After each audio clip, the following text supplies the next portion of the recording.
Hello everyone, welcome to my channel step up classes. नमस्कार साथियों, स्वागत है एक बार फिर से मेरे चैनल स्टेप अप क्लासेस पर। Friends, on your demand 30 core topic series लेकर आ चुका हूं। टॉपिक नंबर 1 ऑलरेडी अपलोड है। टॉपिक नंबर 2 आज हम शुरू करने वाले हैं, हाफ लाइफ पीरियड। फ्रेंड्स, इस सीरीज को आप 25 कोर टॉपिक सीरीज का पार्ट 2 भी कह सकते हो, लेकिन इस बार टॉपिक होने वाले हैं 30। तो 30 most important topics UP TGT science के सारे पेपर का निचोड़ मैं आपके सामने लेके आ गया हूं। टॉपिक वैसे ही चलेंगे, पहले एक्सप्लेनेशन फिर प्रैक्टिस क्वेश्चन, जिससे आपका टॉपिक बिल्कुल मजबूत हो सके। तो शुरू करते हैं हाफ लाइफ पीरियड। तो फ्रेंड्स, हाफ लाइफ पीरियड में क्या क्या चीजें इंपॉर्टेंट है वो सब हम पढ़ेंगे, लेकिन उससे पहले सबसे एक जरूरी बात है, अगर आप मेरे यूट्यूब चैनल को अब तक सब्सक्राइब नहीं किया है तो सब्सक्राइब कर लीजिए जरूर हमारा यूट्यूब चैनल, ताकि आपको ये 30 कोर टॉपिक की पूरी सीरीज मिल सके, जिससे आपका स्कोर आपके यूपी टीजीटी एग्जाम में बूस्ट हो जाएगा। सेकंड थिंग फ्रेंड्स, अगर आपको notes, practice question, live class या मॉक टेस्ट कुछ भी चाहिए तो आप हमारे टेलीग्राम ग्रुप को ज्वाइन कर सकते हैं। वहां पर ये सारा कंटेंट है, नोट्स हैं, प्रैक्टिस शीट है, लाइव क्लास है और मॉक टेस्ट है, वहां पर मिल जाएगा। तो इसके लिए आपको क्या करना है, टेलीग्राम पर जाना है, टेलीग्राम ऐप पर जाना है, सर्च बॉक्स में स्टेप अप क्लासेस 02 लिखेगा, जो पहला ग्रुप आएगा उस पर ये लोगो लगा हुआ है और वही ज्वाइन कर लीजिए। आपको पता लग जाएगा कि सारा कंटेंट हमारा उस पर मौजूद है। डेली लाइव क्लासेस का आपको लिंक मिल जाएगा और साथ साथ हम बिल्कुल एक पॉजिटिव डिस्कशन करते हैं डिफरेंट डाउट्स पर। जो भी आपके डाउट होते हैं उन पर डिफरेंट डिस्कशन होता है और उनको सॉल्व किया जाता है। तो फ्रेंड्स, एक तरीका ये है। सेकंड तरीका, आप इस क्यूआर कोड को स्कैन करके भी टेलीग्राम ग्रुप को ज्वाइन कर सकते हैं। चलिए फिर शुरू करते हैं फ्रेंड्स अपना टॉपिक, हाफ लाइफ पीरियड, अर्ध आयु काल। तो टॉपिक फ्रेंड्स मैं आपको बता दूं, ये रेडियो एक्टिविटी से रिलेटेड है। जो रेडियो एक्टिव सब्सटेंस होते हैं वही ये चीज दिखाते हैं, that is half life period. अब है क्या, देखिए सबसे पहले फेनोमेना समझते हैं। द रेडियो एक्टिव सब्सटेंसेस की एक प्रॉपर्टी होती है कि वो अपने आप से ही अपनी अमाउंट डिक्रीज करते रहते हैं और उसमें से रेडिएशन के तौर पर एनर्जी निकालते रहते हैं। इसका मतलब होता है कि उनका मास कम होता चला जाता है और वो मास एनर्जी में रेडिएशन की फॉर्म में निकलता रहता है। This is called the radio activity. Radio active substances केवल कुछ ही होते हैं और कुछ मेटल्स या फिर नॉन मेटल्स के आइसोटॉप रेडियो एक्टिव सब्सटेंसेस होते हैं। जैसे अगर मैं बात करूं, मोस्ट कॉमन जो होता है हमारा कार्बन 14। जो कार्बन 14 क्या है, ये कार्बन 12 का एक आइसोटॉप है। कार्बन 12 का एक आइसोटॉप है कार्बन 14, और कार्बन 14 एक रेडियो एक्टिव सब्सटेंस है। तो ये रेडियो एक्टिविटी की बात हो गई। अब बात करते हैं कि हाफ लाइफ पीरियड का क्या मतलब है। So the time in which the initial amount of a radio active substance remains half in the radioactive disintegration is called the half life period. ये कह रहे हैं कि रेडियोएक्टिव विघटन में, मैंने बताया ना कि रेडियोएक्टिव सब्सटेंस अपनी अमाउंट धीरे धीरे डिक्रीज करता रहता है, वो विघटित होती रहती है। तो इस रेडियोधर्मी विघटन में, रेडियोएक्टिव विघटन में जो रेडियोधर्मी पदार्थ है, जब उसकी मात्रा अपनी प्रारंभिक मात्रा की आधी रह जाए, अपनी प्रारंभिक मात्रा की आधी रह जाए, तो जितने समय में यह मात्रा अपनी प्रारंभिक मात्रा की आधी रह जाए, इसे ही अर्धायु काल कहते हैं, हाफ लाइफ पीरियड कहते हैं। तो कुल मिला के मान लीजिए आपने कोई सब्सटेंस, रेडियो एक्टिव सब्सटेंस की अमाउंट आज के टाइम में 5 ग्राम है और 30 मिनट के बाद उसकी अमाउंट 2.5 ग्राम रह गई, तो हम ये कहेंगे कि 30 मिनट उसका अर्धायु काल है। एक चीज क्लियर हो गई। But it does not depend upon the initial amount. ये चीज ध्यान रखिएगा, जो अर्धायु काल होता है वो इनिशियल अमाउंट पे डिपेंड नहीं करता, पदार्थ की प्रारंभिक मात्रा आपने कितनी ली है उस पे डिपेंड नहीं करता। जैसे अभी जो मैंने एग्जांपल दिया कि किसी सब्सटेंस की जो रेडियो हाफ लाइफ है वो 30 मिनट है, 5 ग्राम से 2.5 ग्राम रह गया, लेकिन मैं ये नहीं कह रहा हूं कि अगर उसकी 50 ग्राम होगी तो उसे 25 ग्राम रहने में भी बहुत डबल टाइम लग जाएगा, 10 गुना टाइम लग जाएगा। नहीं, उससे भी उतना ही टाइम लगेगा, 30 ही मिनट में वो 25 ग्राम रह जाएगा। तो अर्धायु काल इनिशियल अमाउंट पे डिपेंड नहीं करता। ओके, तो चाहे कोई सब्सटेंस आपका 10 ग्राम है और वो 5 ग्राम रह रहा है 30 मिनट में, 30 मिनट में, तो चाहे आप 10 ग्राम की 10 गुना अमाउंट ले लें, 100 ग्राम ले लें, तो वो 50 ग्राम रह जाएगा 30 मिनट में। तो it does not depend upon initial amount, does not depend upon the initial amount of substance. Substance के इनिशियल अमाउंट पे डिपेंड नहीं करता, ये सबसे खास बात है। एक चीज समझ में आती है। अब देखते हैं इसका फॉर्मूला क्या होता है। टी हाफ होता है, T half is equal 0.693 upon के, 0.693 अपॉन के। के यहाँ पर डिसोसिएशन कांस्टेंट है, जनरली यहाँ पर कभी कभी के की जगह पे लिख दिया जाता है लैम्डा, तो मैं वही लिख देता हूँ 0.693 अपॉन लैम्डा भी यहाँ लिख दिया जाता है। दोनों के दोनों ही डिसोसिएशन कांस्टेंट, अपघटन स्थिरांक को दर्शाते हैं। अब ये अपघटन स्थिरांक क्या होता है इसको समझिए। देखिए, सभी जो रेडियो एक्टिव सब्सटेंस है, ऐसा तो नहीं हो सकता ना वो एक पर्टिकुलर टाइम में ही अपनी प्रॉपर्टी दिखाएं। कोई 30 मिनट में हाफ रह रहा है तो दूसरा सब्सटेंस, कोई और सब्सटेंस जिसका रेडियो एक्टिव आइसोटॉप है वो भी 30 मिनट में रहे, नहीं ना। सभी की जो टेंडेंसी होती है वो अलग अलग होती है, इसलिए यहां पर डिसोसिएशन कांस्टेंट सबके लिए अलग अलग होता है। ओके, ये क्लियर हुआ। Now the T half depends upon only the dissociation constant K and not on the amount of substance। मैंने बता दिया जो अर्धायु काल है केवल अपघटन स्थिरांक या विघटन स्थिरांक पर डिपेंड करता है, K या लैम्डा जो भी होता है उस पर डिपेंड करता है, लेकिन पदार्थ की मात्रा पर डिपेंड नहीं करता। पदार्थ की इनिशियल मात्रा, स्टार्टिंग अमाउंट पर डिपेंड नहीं करता कि आपके पास प्रारंभिक मात्रा उसकी कितनी थी। सबके लिए चाहे प्रारंभिक मात्रा कम हो ज्यादा हो, हाफ लाइफ सेम रहेगी और उस हाफ लाइफ में वो पदार्थ अपनी प्रारंभिक मात्रा का आधा रह जाएगा। This should be clear and in point से आपका एक क्वेश्चन एग्जाम में बन सकता है, बहुत इजीली बन सकता है। न्यूमेरिकल छोड़ दो, यहां से भी एक क्वेश्चन बन सकता है। ओके, तो टी हाफ इज इक्वल होता है 0.693 अपॉन के और लैम्डा। ये आपका फॉर्मूला बन जाता है, यहां से इसको याद रखिएगा, इससे हमें क्वेश्चन निकालने के लिए आते हैं। अब फ्रेंड्स देखिए, इसके बेस पर कैसे कैसे न्यूमेरिकल्स हमारे एग्जाम में आते हैं, इसको मैंने दो टाइप में डिवाइड कर दिया है। दो टाइप में पहला टाइप आता है when the half life period is given and ask the amount of remaining after a particular time, कि जब हमें हाफ पीरियड दिया हो, हाफ लाइफ पीरियड दिया हो, टी हाफ दिया हो और एक विशेष समय के बाद, किसी एक पर्टिकुलर टाइम के बाद हमें ये पूछा हो कितनी मात्रा बची है या कितनी मात्रा बचेगी। ये चीजें अगर हमें पूछी है तो हम क्या फॉर्मूला यूज करेंगे? फॉर्मूला यूज करेंगे n is equal n not into 1/2 small n। अब यहाँ जो स्मॉल n आया है वो है number of half life period, जो हम कैलकुलेट कर सकते हैं टाइम t जिस समय हमें पूछा है वो, divided by T half, that is half life period. Okay, ये होता है। इसके बेस पे जो न्यूमेरिकल किस तरह से हमें करने हैं वो भी मैं आपको सिखाऊंगा। पहले यहां समझते हैं कि इन चीजों का सिग्निफिकेंस क्या है, कि कैपिटल एन क्या है, एन नोट क्या है। तो एन नोट क्या है यहाँ पर? इनिशियल अमाउंट, प्रारंभिक मात्रा। जो भी कोई भी हमें प्रारंभिक मात्रा दी जाती है वो हमारी रहेगी। N is the amount remaining the after time T, T समय के बाद शेष मात्रा। T is the total time, कुल समय जितना भी उसने दिया है। Okay, T half is the half life period and N is the number of the half life, अर्धायु की संख्या। अब इसको मैं एक बार थोड़ा सा एक्सप्लेन कर देता हूं, क्वेश्चन हम इसके कर ही लेंगे। एक्सप्लेन समझिए। एक्सप्लेन, मान लीजिए किसी एक सब्सटेंस दिया गया है जिसकी जो हाफ लाइफ है, जिसकी टी हाफ मान लीजिए कितनी माने, लाइक 30 ईयर्स है। मान लीजिए 30 ईयर्स में वो अपनी अमाउंट का, 30 ईयर्स में क्या रहता है, अपनी अमाउंट का आधा रह जाता है। ये हमें पता है टी हाफ से। ओके, अब उसने कहा कि आप ये बताइए कि 30 में तो हाफ रह गया, 60 ईयर्स में कितना रह जाएगा, 60 ईयर्स में कितना रह जाएगा। तो आप क्या सोचेंगे, अगर 30 ईयर्स में आधा रह गया तो 60 ईयर में तो सर पूरा खत्म हो गया। नहीं, यही तो कंसेप्ट है ना हाफ लाइफ का, यही मजेदार कंसेप्ट है। तो अब हम इसे कैसे निकालेंगे? तो यहां से देखो, सबसे पहले नंबर ऑफ हाफ लाइफ निकालो। नंबर ऑफ हाफ लाइफ मतलब ये जो 60 ईयर उसने पूछा, ये हमारा हो गया कैपिटल टी। तो एन बराबर क्या हो जाएगा, 60 अपॉन 30, दैट विल बी 2। तो यहाँ 2 हाफ लाइफ स्पेंड हो जाएगी। यानी कि हम ये सोच के चल लेते कि अमाउंट पूरी खत्म होना चाहिए, लेकिन यहाँ पर 2 हाफ लाइफ स्पेंड हुई। उसके अकॉर्डिंग अगर इनिशियल अमाउंट हमें मान लो 100 ग्राम दी है, तब हम इस फॉर्मूले को यूज करके निकाल सकते हैं। ओके फ्रेंड्स, तो ये चीज थी number of N, that is number of half life, जो हम निकालते हैं।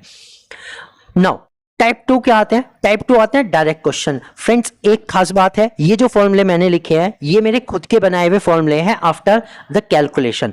कैलकुलेशन के बाद ये मैंने फॉर्मूले बनाए थे, और आपको ये जानकर बहुत ही अच्छा लगेगा कि इनमें से एक क्वेश्चन इन्हीं फॉर्मूलों से डायरेक्ट क्वेश्चन नीट 2025 में भी आया हुआ है। ये मैंने ग्रुप में भी शेयर किया था। This was the very surprising for me कि नीट में से इन टॉपिक में से एक क्वेश्चन डायरेक्ट आ गया, इन्हीं में से एक क्वेश्चन पूछा गया था।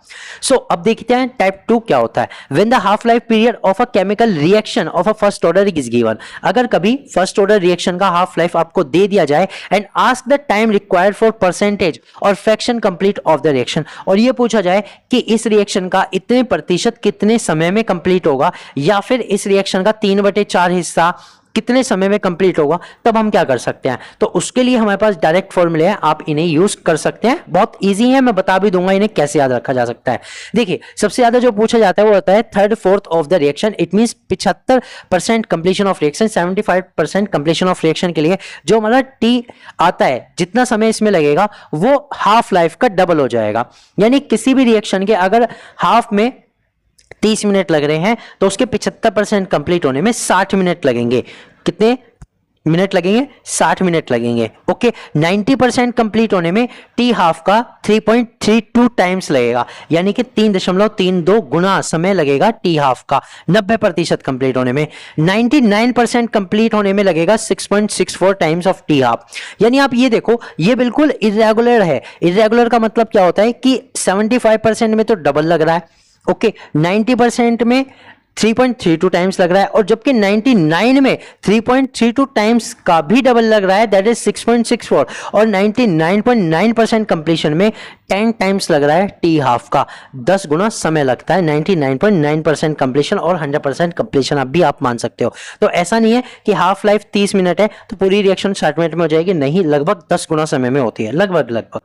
Okay, so these are the direct questions जिससे आते हैं, और आप इन फॉर्मूलों को अपने पास रखेंगे तो आपके ये बहुत ही अच्छे काम आने वाले हैं।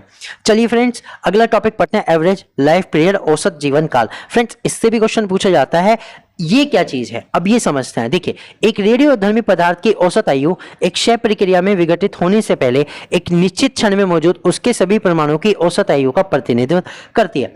देखिए, कोई भी एक रेडियोएक्टिव पदार्थ है जो विघटित हो रहा है, तो हमें ये पता लग जाता है कि एक पर्टिकुलर टाइम में उसकी अमाउंट हाफ रह जाती है।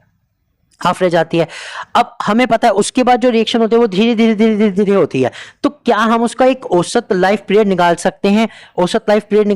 बिल्कुल निकाल सकते हैं। भाई एक चीज समझिए, हमने अभी पढ़ा हाफ में, टी हाफ में तो वो रह रहा है 50%, टी 3/4 दैट इज टी 75% कितना हो रहा है, वो रह रहा है 2 ऑफ टी हाफ, ठीक है, यानी 75% खर्च होने में लग रहा है टी हाफ का दुगुना समय, और 99.99% में लग रहा है 10 गुना समय किसका, टी हाफ का। तो एक तरह से स्लो होती जा रही है रिएक्शन। तो क्या हम इसकी एक एवरेज एज निकाल सकते हैं, औसत जीवन काल निकाल सकते हैं? तो उसके लिए हमारा फॉर्मूला होता है T average is equal 1.44 into T half, 1.44 into T half, ये हमारा एवरेज लाइफ पीरियड का फॉर्मूला होता है।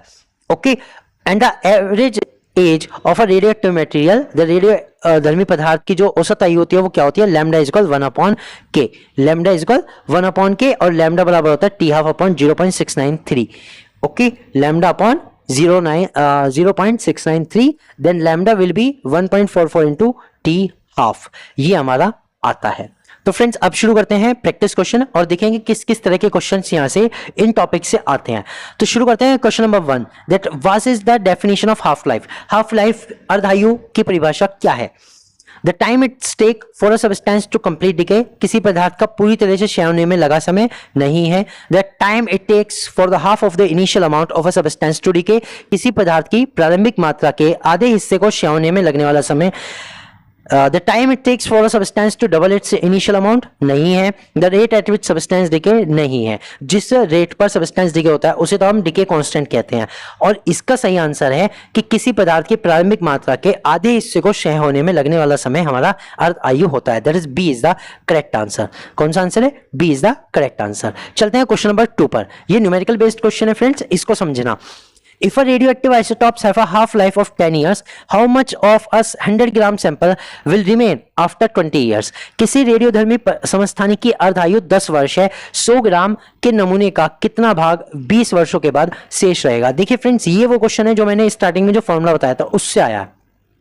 तो हमारे पास फॉर्मूला क्या था, n is equal n not into 1/2 the power n, ये था। एक फॉर्मूला था n कैलकुलेट करने के लिए, that was the small n is equal t upon T half. अब ये सारी चीजें मैं इस फॉर्मूले से आपको क्लियर कर दूंगा, ठीक है फ्रेंड। सबसे पहले देखो इसमें कैपिटल टी क्या है। कैपिटल टी कि कितने समय बाद उसने पूछा है, कितने समय बाद पूछा है, 20 वर्षों के बाद। तो हमारा यहाँ कैपिटल टी क्या हो जाएगा, 20 ईयर्स हो जाएगा। टी हाफ जो हमें दिया ही है अर्धायु काल, दैट इज 10 ईयर्स, ये हमारा 10 ईयर्स हो गया। तो यहाँ से सबसे पहले हम n निकाल सकते हैं, n will be 20/10, that will be 2। ये हमारी number of half life period आ गई कि 20 वर्षों के अंदर कितनी हाफ लाइफ हो जाती है, 2 हाफ लाइफ इसकी हो जाती है। ओके, अब हमें क्या करना है, अब हमें ये देखना है कि कितनी अमाउंट बचेगी। 100 ग्राम हमारे पास इनिशियल सैंपल था, अब कितनी अमाउंट बची है, दैट इज हमें n निकालना है। और 100 ग्राम दैट इज n नॉट हमारे पास कितना है, 100 ग्राम। यहां लिख देता हूं n नॉट बराबर कितना है हमारे पास, 100 ग्राम दैट इज 100 ग्राम हमारे पास n नॉट है। तो 100 into 1/2 the power n that is 2 आया है, हाफ लाइफ कितनी है 2, तो टू दी 1/2 हो गया।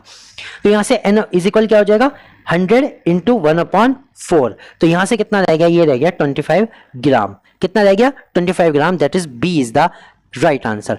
एक तरीका फ्रेंड्स ये था जो मैंने फॉर्मूले से कराया था, और एक शॉर्ट ट्रिक भी मैंने बताई थी कि अगर आपको किसी भी अमाउंट की ये देखना है कि 75% कितनी देर में कंप्लीट हुई, तो वो 2 इंटू टी हाफ होता है, यानी कि उसमें कितनी हाफ लाइफ लगती है, डबल हाफ लाइफ लगती है। डबल हाफ लाइफ में 75% कंप्लीट हो जाता है। अब मुझे बताइए अगर कोई चीज 100 ग्राम है और उसमें से 75% कंप्लीट हो गया तो कितना बचता है, 25 ग्राम ही तो बचता है। तो देखो यहां पर भी क्या सेम ही आया है, हमारी हाफ लाइफ कितनी थी 2 थी, तो 2 हाफ लाइफ में किसी भी चीज का कितना रह गया 25 ग्राम, 75% कंप्लीट हो गया। तो दोनों तरीके से हमारा आंसर बिल्कुल सही आया है। लेकिन जनरली ये जो फॉर्मूला है ये बहुत जगह आपका काम करेगा रेदर देन जो ये T75 फॉर्मूला है उसकी वजह, क्योंकि यहाँ पे हमें अमाउंट भी निकालनी होती है, कभी कभी इनिशियल अमाउंट भी निकालनी होती है। चलिए शुरू करते हैं question number 3। Which type of decay follows the half life kinetic, किस प्रकार का क्षय अर्धायु गणित विज्ञान का अनुसरण करता है। तो ये कह रहे हैं कि किस में हमारे जो हाफ लाइफ काइनेटिक से ये लगता है, जीरो ऑर्डर रिएक्शन में, फर्स्ट ऑर्डर रिएक्शन में, सेकंड ऑर्डर में, या ऑल टाइप ऑफ डिके। देखिए जो हाफ लाइफ होती है वो हमारी सिर्फ और सिर्फ फर्स्ट ऑर्डर डिके के लिए यूज होती है।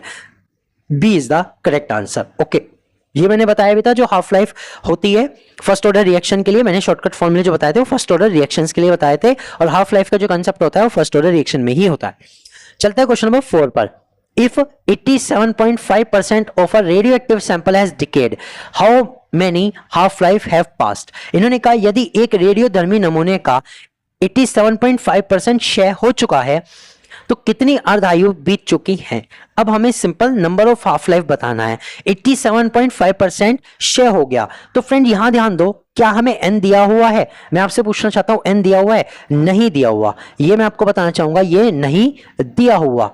क्यों? क्योंकि n जो है वो बची हुई अमाउंट है, इसने कहा इतना खत्म हो गया, तो बचा हुआ कितना है, क्योंकि परसेंटेज दी है तो n बराबर कितना हो जाएगा, वो हो जाएगा 100 माइनस 87.5, दैट विल बी 12.5। तो ये गलतियां मत करना कि कितना क्षय हो गया, उसका मतलब है उतना तो खत्म हो गया। अगर वो कहता है कि इतना बचा है या इतना रह गया है तब हमें n दिया होता है। ओके, तो n हमारे पास आ गया। अब हमें कितना बताना है, हमें एक्चुअली कितनी अर्धायु बीत चुके हैं ये बताना है, तो इसका मतलब हमें स्मॉल n निकालना है। तो स्मॉल n निकालने के लिए हमारे पास जो फॉर्मूला होता है वो हम लगा सकते हैं n is equal n not into 1/2n। Okay, अब मुझे पता है इनिशियली n नॉट मैंने कितना लिया 100 लिया है, इनिशियली n नॉट कितना लिया है 100 लिया है भाई, परसेंटेज दी है ना, तो इनिशियली 100 मान लेता हूं। n कितना बचा है 12.5, तो 12.5 अपॉन मैं 100 भी तो लिख सकता हूं n नॉट को, इज इक्वल क्या रह जाएगा 1/2n। अब यहां से पॉइंट उठा के नीचे जीरो आ गया, दैट इज 125/1000 हो गया, will be equal to 1/2n। अब इस वाली चीज को भी हम 1/2 की पावर की फॉर्म में कन्वर्ट कर लेते हैं। 125/1000 को आपको क्या करना है 1/2 की पावर की फॉर्म में लिखना है। तो अगर मैं इसको कैलकुलेट करूं तो ये हो जाएगा 1/8 इज इक्वल 1/2n, ये एज इट इज। तो इसे मैं लिख सकता हूं 1/3 इज इक्वल 1/2n। ओके, तो यहां से मैं इसको कंबाइन लिख सकता हूं 1/3 विल बी इक्वल 1/2n। तो यहां से n बराबर कितना आ गया कंपैरिजन करके 3। तो कितनी हाफ लाइफ बीत चुकी है 3 हाफ लाइफ इसमें स्पेंड हो चुकी है। तो 87.5% के लिए कितनी हाफ लाइफ आपको चाहिए होती है, इसके लिए लिख लो 87.5% के लिए आपको 3 हाफ लाइफ चाहिए होती है। कितनी हाफ लाइफ चाहिए होती है 3। चलते हैं क्वेश्चन नंबर 5 पर। The half life of a carbon 14 is approximately 5730 years. देखिए कार्बन 14 की हाफ लाइफ जो होती है 5730 वर्ष होती है, यानी कि बहुत ज्यादा। If an ancient artifact contain 12.5% of its original carbon 14, how old is the artifact? इसने कहा कि अर्धायु काल कितनी है 5730 है, और किसी एक नमूने के अंदर किसी एक प्राचीन कलाकृति में उसका केवल 12.5% अमाउंट बची हुई है। ओके, तो वो आर्टिकल कितना पुराना है, यानी उस आर्टिकल में कितनी हाफ लाइफ चली गई और उसके अकॉर्डिंग अब कितने ईयर्स उसके बीत चुके हैं, कितना समय उसमें लग गया। तो समझिएगा फ्रेंड्स, इसमें कंसेप्ट ये है कि आपको कैपिटल टी निकालना है। क्या निकालना है? कैपिटल टी निकालना है। क्यों निकालना है समझिए। टी क्या था? टी था कि कितने समय बाद अमाउंट बच गई, कितनी अमाउंट कितने समय बाद बच गई। तो यहां पर अमाउंट तो दे दी उसने, 12.5% बची है, तो हमें टी निकालना है। तो टी निकालने के लिए सबसे पहले हमें क्या निकालना पड़ेगा, एन निकालना पड़ेगा। सबसे पहले हमें एन कैलकुलेट करना पड़ेगा, जो कि हम फॉर्मूले से कर सकते हैं। तो एन बराबर इस बार क्या है, 12.5%। अब आप कहोगे सर 87.5 क्यों नहीं लिखा, 100 से माइनस क्यों नहीं करा? रीजन समझिए, यदि एक प्राचीन कलाकृति में अपने मूल का 12.5% है, यानी ये बची हुई अमाउंट है, उसने ये कहा इतना विघटित हो गया, इतना बचा है। ओके, तो एन बराबर कितना हुआ, 12.5%। एन नोट मान लीजिए 100, कितना मान लीजिए 100, और एन हमें निकालना है स्मॉल एन। तो फॉर्मूला क्या होता है, N is equal N not into 1/2 n। अब यहां से n कितना है 12.5 अपॉन एन नोट कितना है 100 इज इक्वल 1/2 n। अब यहां जैसे पहले कैलकुलेट किया था सेम उसी तरीके से हमारे पास यहां से आप n की वैल्यू इजीली बता सकते हो कितनी आ जाएगी। n बराबर यहां से कितना आ जाएगा, n बराबर आ जाएगा 3, यानी इसमें 3 हाफ लाइफ स्पेंड हो चुकी हैं। ओके, अब टी टोटल टाइम कितना लगा, इसमें हमें बताना है कि टोटल टाइम कितना लगा। तो टोटल टाइम हम कैसे निकालेंगे, सिंपल सा है भाई, हमें पता था n बराबर क्या होता है, t upon T half, t upon T half. तो t इज इक्वल क्या हो जाएगा, n into T half, n into T half. तो दैट इज n हमारा कितना आया 3, और हाफ लाइफ ईयर कितना है 5730, that will be equal to 17,190 years. Okay, इतना इसमें समय जा चुका है, इतना समय उसका बीत चुका है, इतनी आयु उसकी हो चुकी है। समझ गए, 57,190 उसकी आयु हो चुकी है। So C is the correct answer. Generally friends जो कार्बन 14 होता है वो इसी चीज के लिए यूज होता है कि किसी भी सबस्टेंस की जो हमारे मतलब एक तरह से आर्कियोलॉजिकल साइट्स होती हैं उनमें कार्बन डेटिंग के थ्रू ही पता लगता है कि वो आर्टिकल कितना पुराना है। तो इसलिए इस मेथड को कार्बन डेटिंग मेथड भी कहते हैं। और कार्बन डेटिंग से इस टाइप का क्वेश्चन ही पूछा जाता है, या तो पूछा जाता है हाफ लाइफ कितनी है, हाफ लाइफ दे देंगे तो अमाउंट कितनी है, अमाउंट दे देंगे तो कितना टाइम उसे हो चुका है। तो ये टाइम निकालने का बस यही फॉर्मूला है और बहुत ही ज्यादा इंपॉर्टेंट ये क्वेश्चन आपके लिए होने वाला है। चलते हैं question number 6। Which of the following statement about the half life is true. अर्धआयु के बारे में निम्नलिखित में से कौन सा कथन सत्य है। Half life of a radioactive isotope depends on the temperature and pressure. एक रेडियोधर्मी समस्थानिक की अर्धआयु तापमान और दबाव पर निर्भर करती है। It is entirely long. जो रेडियोएक्टिव सब्सटेंस है उसकी हाफ लाइफ टेम्परेचर पे, प्रेशर पे और इनिशियल अमाउंट पे बिल्कुल भी डिपेंड नहीं करती, सिर्फ विघटन स्थिरांक के पर डिपेंड करती है कि किसी एक रिएक्शन का विघटन स्थिरांक का रेट क्या है। Okay, so first statement is incorrect. हमें बतानी है ट्रू कौन सी है, तो ये तो भैया फॉल्स हो गई। B statement, each radioactive isotope has a unique and constant half life. प्रत्येक रेडियोधर्मी समस्थानिक की एक अद्वितीय और स्थिर अर्धायु होती है। ये सही बात है क्योंकि मैंने बताया सभी रेडियोएक्टिव जो सब्सटेंस होते हैं उनकी हाफ लाइफ अलग अलग होती है, उनका हाफ लाइफ पीरियड भी अलग अलग होता है। Substance completely decay after the two half life. एक कोई पदार्थ दो अर्धायु के बाद पूरी तरह से क्षय हो जाता है, गलत। ये हम मान के चल रहे थे कि हाफ लाइफ 50% भाई जब एक टाइम में खत्म होना चाहिए तो 100% दो डबल में खत्म हो जाना चाहिए, जबकि गलत है। अगर हम बात करें टू हाफ लाइफ की तो टू हाफ लाइफ में केवल पदार्थ की 75% अमाउंट ही घटती है, 25% तब भी बची रहती है। और उस 25% को घटने में लगभग 5 गुना और समय लग जाता है, दैट इज 10 गुना समय लग जाता है टी हाफ का। The half life is directly proportional to the initial amount of substance. अर्धआयु पदार्थ की प्रारंभिक मात्रा के सीधे अनुपातिक होता है, गलत। मैंने बताया है बहुत बार कि हाफ लाइफ प्रारंभिक मात्रा पर डिपेंड नहीं करती। हम प्रारंभिक मात्रा चाहे 1 ग्राम ले चाहे 10 ग्राम, हाफ लाइफ सेम रहती है सबके लिए। ओके, और उस पर्टिकुलर अमाउंट की हाफ रह जाएगी। ओके, सो इसका आंसर क्या हुआ, इसका आंसर हुआ B. B is the correct answer, that each radioactive isotope has a unique and a constant half life.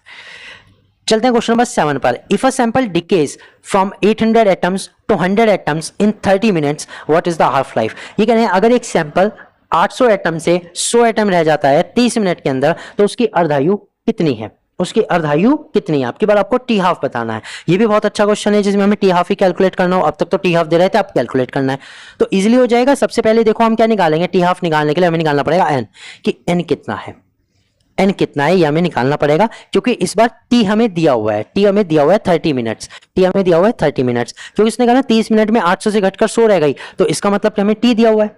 Okay N हमें निकालना है, और अगर हमने एन निकाल लिया तो टी हाफ निकालना इजी हो जाएगा। तो एन कैसे निकालेंगे, देखो उसने कहा एन बराबर कितना रह गया 100 एटम्स, एन बराबर कितना रह गया 100 एटम्स, एन नोट बराबर उनका क्या था 800 एटम्स, 800 एटम थे 100 रह गए, तो जो रह गई amount that is capital N 100 रह गई, एन नोट जितनी थी दैट इज 800 एटम उसके पास थी। तो यहां से सिंपली हम लिख सकते हैं N upon N not is equal 1 upon 2 the power N. Okay तो यहां से 100 अपॉन 800 हो जाएगा और 1 अपॉन 2 दी पावर n। तो n बराबर मुझे बता दो जल्दी से क्या आ जाएगा, n बराबर जल्दी से बता दो क्या आ जाएगा। यहां से n बराबर कितना आ जाएगा, n बराबर आ जाएगा 3, n बराबर आ जाएगा 3। ओके n बराबर कितना आ गया 3 आ गया। अब मुझे बताओ n का फॉर्मूला क्या होता था, capital T upon T half ये होता था। तो यहां से मुझे टी हाफ निकालना है, तो टी हाफ विल भी होगा T upon n, capital T upon n। तो ये कितना हो जाएगा, T कितना है 30, n कितना है 3, दैट इज 10 मिनट्स ओनली। तो इसकी अर्धायु कितनी है 10 मिनट है, अर्धायु कितनी है 10 मिनट है, यानी 10 मिनट में उसकी अमाउंट 800 से 400 परमाणु रह गई होगी। ओके 400 घट गए होंगे 400 बच गए होंगे। ओके फ्रेंड्स क्लियर हुआ, ठीक है चलते हैं क्वेश्चन नंबर 8 पर। ये भी बहुत अच्छा क्वेश्चन है। Which formula relates the decay constant lambda two the half life T half. ये कह रहे हैं इनमें से कौन सा लैम्डा और हाफ लाइफ टी हाफ का रिलेशन है। फ्रेंड्स इस तरह का एक क्वेश्चन और आया था हमारे एग्जाम में, जिसमें दिया हुआ था that T half is equal 0.693 upon lambda. ये हमारा फॉर्मूला होता ही होता है। ओके ये हमारा फॉर्मूला होता ही होता है, लेकिन इस बार ये थोड़ा सा अलग दे दिया। मैंने इंक्लूड भी इसलिए किया कि पिछली बार अगर ये दिया है तो चांसेस है इस बार इस तरह का फॉर्मूला दिया जाए जिसमें हमें 0.693 देखने को ना मिले। तो क्या देखने को मिलेगा, कुछ अलग। तो वो कैसे आएगा ये हम देखते हैं। ठीक है फ्रेंड्स ये कैसे आया, देखो इसमें हमें दे रखा है एक तो T half is equal 1 upon lambda, ये तो गलत ही हो गया क्योंकि 0.693 होना है, तो फर्स्ट वाला तो गलत है।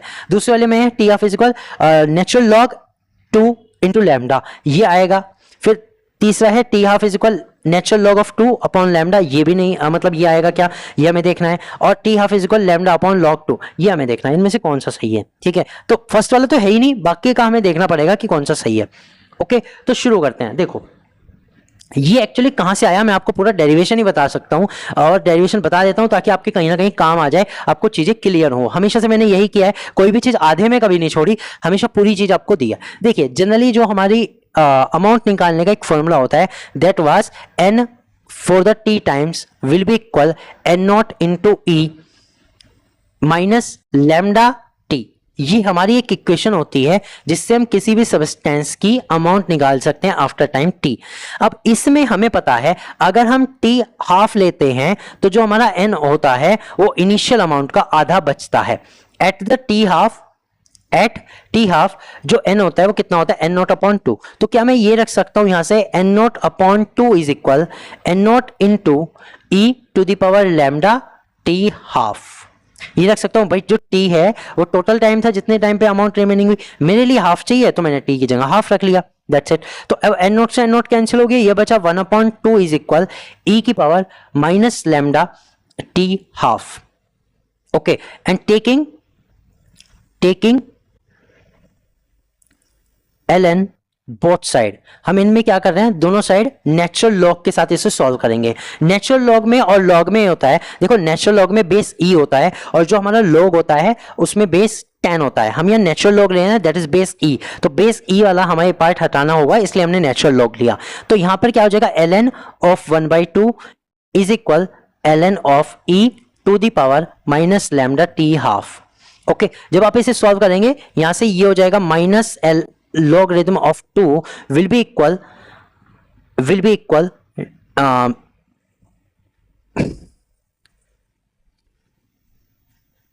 तो यहां से जब हम इसे सॉल्व करेंगे हो जाएगा minus logarithm of 2 will be equal minus lambda T half into logarithm of e। अब ये logarithm of e की वैल्यू होती है 1, तो यहां से minus ln 2 will be equal to minus lambda T half. अब टी हाफ के लिए मेरे पास यहां से क्या आ जाएगा, देखो माइनस से माइनस कैंसिल, तो टी हाफ के लिए मेरे पास क्या आ जाएगा logarithm of 2 upon lambda, logarithm of 2 upon lambda आ जाएगा। ओके फ्रेंड्स ये चीज क्लियर हुई, हाँ या ना, हाँ या ना। ठीक है, यहां तक आपको आई थिंक बहुत अच्छे से ये क्लियर हो गया होगा। तो इसमें से कौन सा हमारा ऑप्शन सही होता है? ऑप्शन नंबर सी हमारा करेक्ट हो जाता है। सो ये रिलेशन हमें मिलती है। तो एक रिलेशन हमें टी हाफ इज इक्वल 0.693 भी पता है और एक रिलेशन हमारी ये आ गई। Okay okay.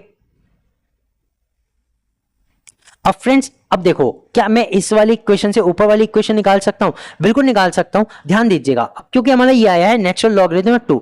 जब हम नेचुरल लॉगरिथम को बेस 10 में पहुंचाते हैं तो इसको इस तरह से लिखा जाता है, that is 2.303 of log base 10 of 2।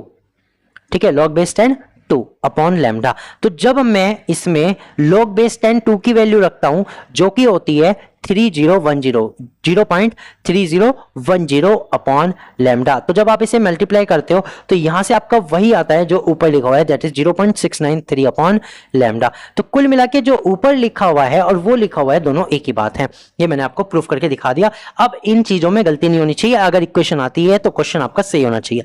Equation पूछी थी पिछले एग्जाम में किसी और तरीके से, इस बार मैंने कुछ और तरीका बता दिया। बात एक ही है, दोनों चीजें एक ही हैं, ये मैंने प्रूफ भी कर दिया। तो फ्रेंड्स, आधी नॉलेज मत रखो। जब हम किसी चीज को देख रहे हैं, कोई फॉर्मूला कहीं पर हमारे पास आया है, तो ये हमारी रिस्पॉन्सिबिलिटी बनती है कि हम उस फॉर्मूले को कैसे बना, कहां से आया, ये चीज हमें पता होनी चाहिए। इसलिए मैं कभी भी आधे में नहीं छोड़ता, आपको पूरा टॉपिक क्लियर कराता हूं। अब चलते हैं क्वेश्चन नंबर 9 की ओर। How does the half life of a radioisotope relate to its stability? ये कहना है किसी भी रेडियो आइसोटॉप की अर्धायु उसकी स्थिरता से कैसे संबंधित है। A shorter half life indicates the greater stability. A longer half life indicates the greater stability. Half life is unrelated to stability and all radioisotope have the same stability regardless of half life. देखिए friends, बात करते हैं। देखो, stability का मतलब क्या है कि कोई सब्सटेंस कितनी देर तक बना रह सकता है, कितनी देर तक वो स्थिर रहता है, यही तो है। अगर किसी की हाफ लाइफ कम है तो इसका मतलब वो जल्दी से विघटित हो रहा है, तो वो स्टेबिलिटी थोड़ी ही है। तो कुल मिला के जितनी हमारी हाफ लाइफ होगी, जितनी ज्यादा लंबी हाफ लाइफ होगी, वो उतना ज्यादा स्टेबल है। जैसे कि कार्बन 14 5730 साल होती है, 5730 साल बहुत लंबी हाफ लाइफ है उसकी। तो ठीक है, तो उसकी स्टेबिलिटी उतनी ज्यादा है। ओके, क्लियर हो गया? ठीक है, so B is the correct answer. समझ गए ना कंसेप्ट? जितनी ज्यादा लंबी हाफ लाइफ उतनी ज्यादा स्टेबिलिटी। मैं यहां लिख देता हूं शॉर्ट में, आपको क्या याद रखना है? Longer T half greater stability. Okay, जितनी ज्यादा लंबी हाफ लाइफ उतनी ज्यादा स्टेबिलिटी। ठीक, और सबसे ज्यादा किसकी होती है? कार्बन 14 की होती है, दैट इज 5730 साल अप्रोक्सीमेटली होती है। ये एग्जैक्टली पॉइंट तो जब भी आएंगे कभी तब पता लग जाएगा। ठीक है फ्रेंड्स, ये आप याद रखेंगे। बात करते हैं क्वेश्चन नंबर 10 की। In a medical applications a radioactive tracer with a half life of 6 hours is administered. If a patient receive 40 mci of the tracer, how much will remain after the 18 hours? ये कह रहे हैं एक चिकित्सा अनुप्रयोग में, एक मेडिकल ट्रीटमेंट में 6 घंटे की अर्ध आयु वाला एक रेडियोधर्मी अनुरेखक दिया जाता है। यानी कि कोई रेडियो एक्टिव ट्रीटमेंट के थ्रू, मतलब रेडियो एक्टिव पदार्थ उनके अमाउंट जो है पेशेंट को दी जाती है, और एक मरीज को 40 mci अनुरेखक मिलता है। कितना मिलता है? 40 mci उसको दिया जाता है। सो 18 घंटे बाद इसकी कितनी अमाउंट शेष रहेगी? अर्धायु काल 6 घंटे है। तो हम कैसे बिल्कुल निकाल सकते हैं, सिंपल सा है ये तो, बस क्वेश्चन ही तो चेंज हो गया है, तो सिंपल सा। तो चलिए शुरू करते हैं। सबसे पहले हम देखते हैं कि n कितना है। n will B t upon T half. अब t कितने घंटे बाद बताना है? 18 घंटे बाद। हाफ लाइफ कितनी है? 6 घंटे। तो टोटल हाफ लाइफ स्पेंड कितनी हो जाएगी? 3। टोटल हाफ लाइफ स्पेंड कितनी हो जाएगी? 3। तो 3 अर्धायु आ गई यहां से। अब हमें क्या बताना है? n बताना है कि कितनी अमाउंट बचेगी। n नॉट हमें दिया हुआ है, इनटू होता है 1/2 द पावर n। तो n will be equal to 40 mci उसे अमाउंट दी थी, इनटू 1/2 द पावर 3। ओके, तो यहां से n बराबर कितना आ जाएगा? 40 इंटू 1/8 भाई 2 द पावर 3 दैट इज 1/8। तो यहां से कितना रह गया? सिर्फ 5। तो n बराबर 5 mci रह जाएगा। मिली क्यूबिक जो अमाउंट है उसकी वो रह जाएगी। या मिली ये होनी चाहिए किसी मिली सेंटीमीटर टाइप कुछ भी होना चाहिए इसका, या मिली क्यूबिक में होगा ये।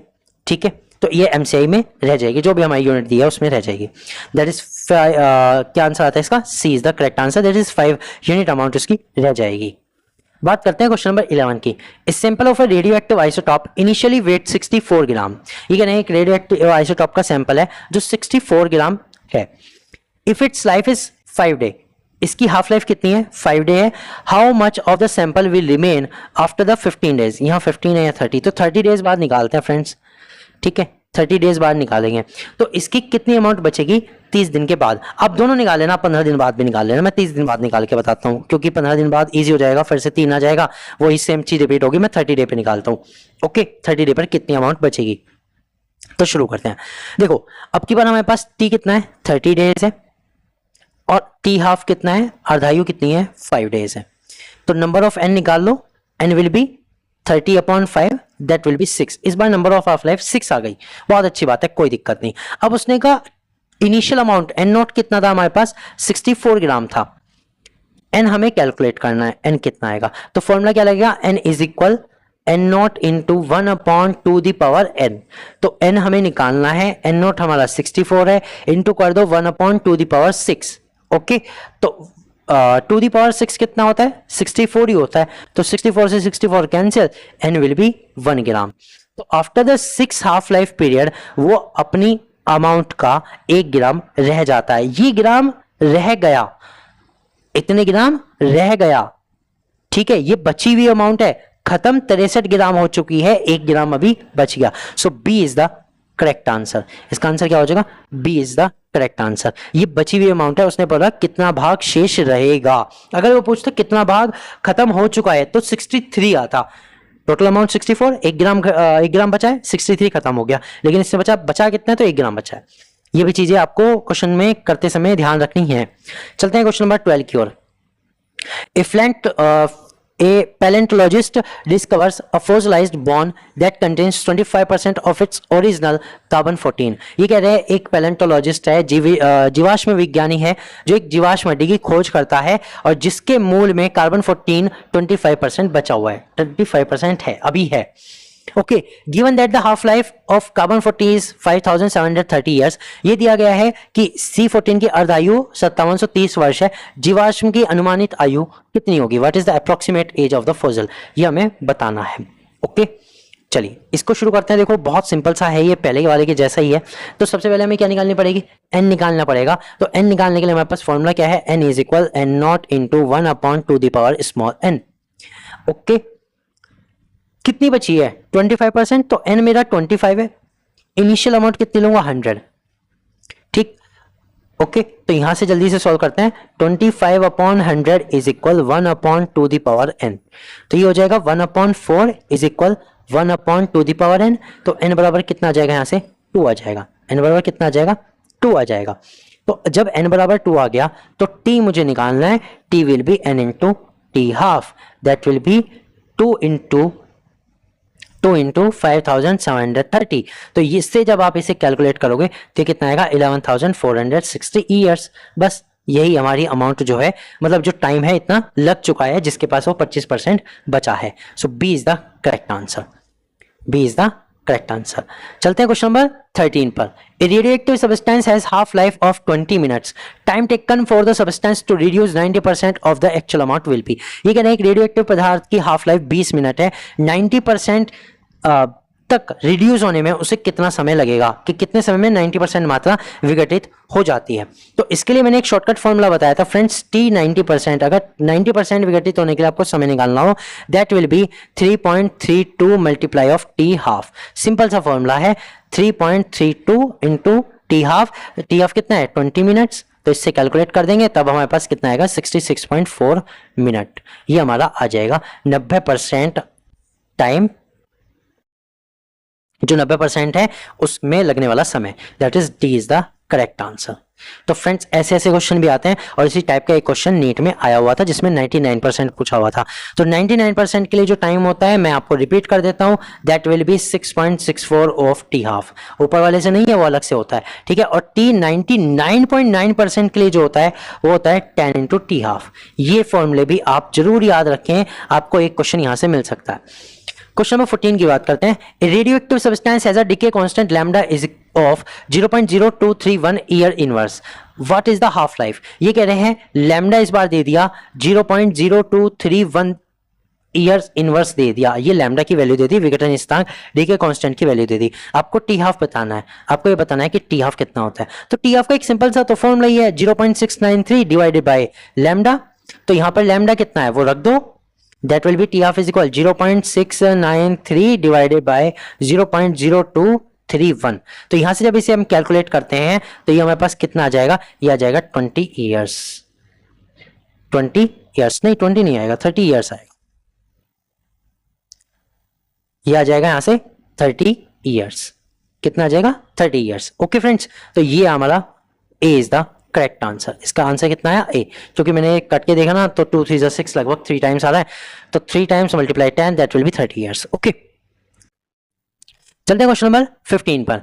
If a radioactive sample undergoes 4 half lifes, what percentage of the original sample will remain अनडिकेड।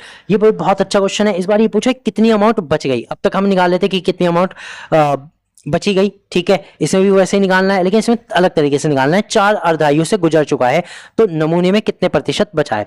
तो प्रतिशत बचाने के लिए सबसे पहले हम ये मान के चलेंगे कि जो इनिशियल है दैट इज एन नॉट है वो 100% है। एन नॉट कितना है, 100। तो एन बताना है, N will be N not into 1/2 the power N. अब एन कितना दिया हुआ है, 4 half life, that is N बराबर 4। तो यहां से N will be 100 into 1/2 the power 4। अब n इज इक्वल क्या हो जाएगा, 100 into 1/2 the power 4। 1/2 the power 4 और 1/2 दी पावर 4 कितना होता है, ये होता है 16, ठीक है। ये होता है 1/16। 2 दी पावर 4 कितना होता है, 16 होता है, ठीक है। तो यहां से इसे कट करेंगे जब आप, तो ये कितना बच जाएगी, ये बच जाएगी 6.25%। कितनी बच जाएगी, 6.25। That is D is the correct answer friends, ठीक है। तो इस तरह से मैंने टॉपिक कंप्लीट कराया। ओके फ्रेंड्स, जिसमें आपको हाफ लाइफ मैंने क्लियर कर दिया। और फ्रेंड्स, अगर आप रेडियो एक्टिव का पूरा चैप्टर क्लियर करना चाहते हैं अपना, तो उसकी वीडियो मेरे चैनल पर अपलोड है, जिसका लिंक यहाँ पर स्क्रीन पर आ रहा है, तो आप उसे देख सकते हैं। और मैं मिलूंगा आपसे उसी वीडियो में। तब तक के लिए गुड बाय।